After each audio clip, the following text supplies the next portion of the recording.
हालांकि मैं आपको तो क्या व्यंग सुनाऊं, हिंदुस्तान के हर आदमी के अंदर एक व्यंग्यकार बैठा हुआ है, हर आदमी में। 15-20 मिनट तक जब सब्जी वाले को पानी छींटते हुए ग्राहक ने देखा तो उस ग्राहक के अंदर का व्यंग्यकार जागा। वो बोला, भाई साहब भिंडी को होश आ गया हो तो आधा किलो तोल दो।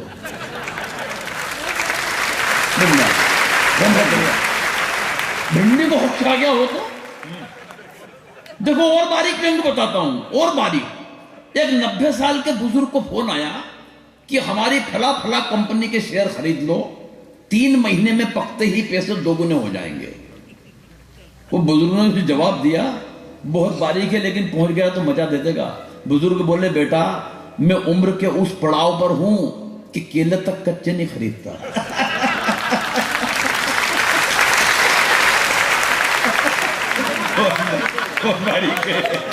यार ताली बहुत कम बजा रहा हो, मेरी मेहनत में कोई कमी नहीं है, भगवान की कसम सच बता रहा हूं।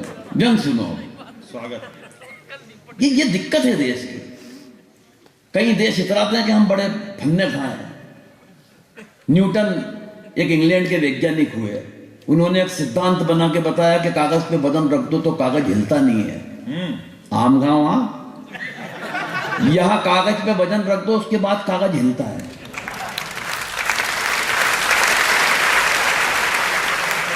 वाह वाह वाह। ये व्यंग है जो आप तक देर से यात्रा करेगा लेकिन करेगा। सुनिए कि एक दिन देखो, मैं फिर कह रहा हूं कि व्यंग थोड़ा सा यहां से सुन लेना, बस यहां तो बाद में पहुंचना, पहले यहां फिर यहां। हिंदुस्तान में चुनाव 2 चरण में होते हैं। पहले चरण में नेताजी आपके चरण में होते हैं, दूसरे चरण में हम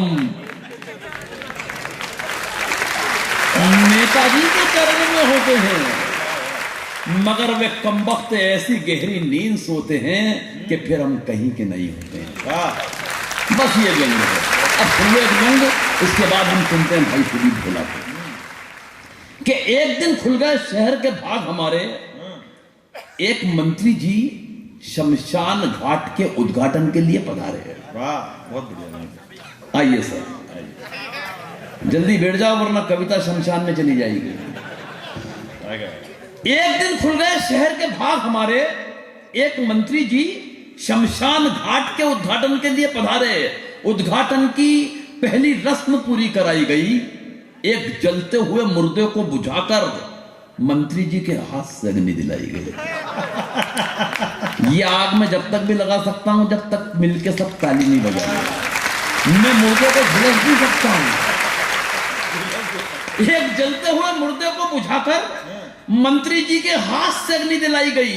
इस घटना से कम एक बात का तो पता चलता है कि आदमी का नसीब खराब हो तो वो मरने के बाद भी भुगतता है।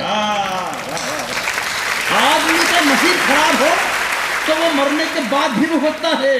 पंडित जी ने कहा, श्रीमान कृपया क्या इस दिशा में आकर अग्नि दिखाएंगे? और व्यंग की अगली पंक्ति पे ये नहीं कहूंगा साहब के ताली बजाना, कसम देता हूं कि ताली रोक के बताना।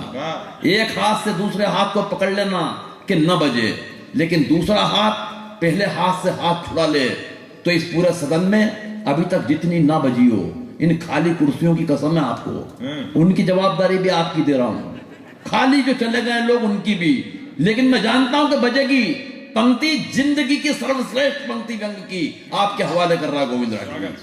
पंडित जी ने कहा, श्रीमान कृपया क्या इस दिशा में आकर अग्नि दिखाएंगे? मंत्री जी भन्ना कर बोले, आग कहां और कैसे लगानी है मुझे क्या आप समझाएंगे?